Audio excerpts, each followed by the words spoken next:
কুবাই তোর শরীরে তো একটা হ্যাঁ সে আনতে তোর জানো কুবা তোর শরীরে তো কুবা আমার সুপ্রে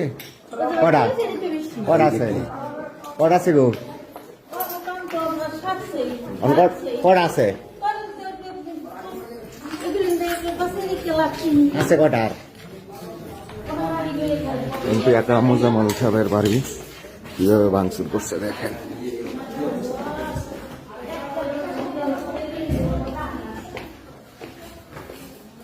কোন জায়গায় কি অবস্থা ভাঙচুর করছে দেখেন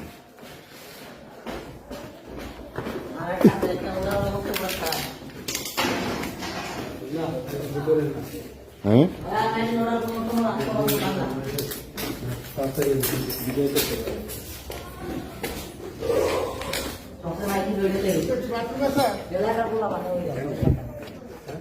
বাথরুম আছে